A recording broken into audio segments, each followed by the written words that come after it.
News tonight. One woman is dead and 2 people are in the hospital with serious injuries after they were struck by an Amtrak train along the Gaviota Coast. Reporter Natalie Tavidian is live at the scene. Natalie, the victims were taking pictures before they were hit.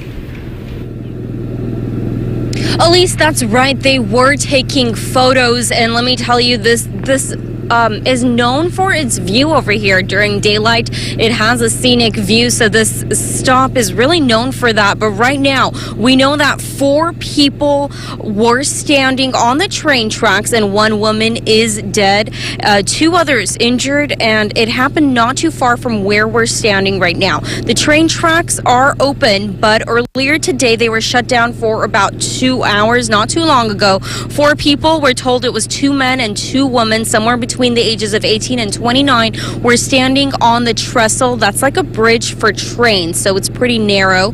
They were taking photos of the view, and that's when they heard a train traveling. I'm told it was about 70 miles an hour, and they tried to outrun the train. Trains these days are a lot more quiet than they used to be, but the train was coming. There was a slight curve north of the trestle or west of the trestle, and it came around, and the engineer and the conductor immediately sounded the horn, began applying the brakes, and at which point it was just became a foot race against the train, and sadly the train won.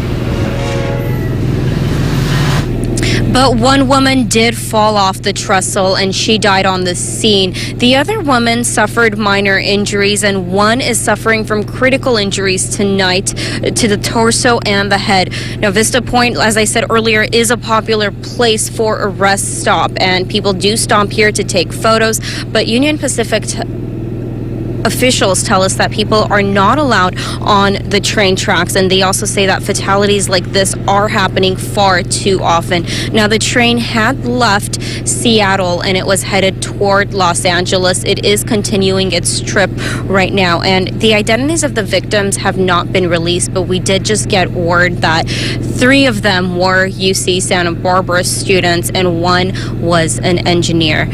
For right now, we're live outside of Vista Point. I'm Natalie Tavidian. Elise, back to you. Thank you, Natalie.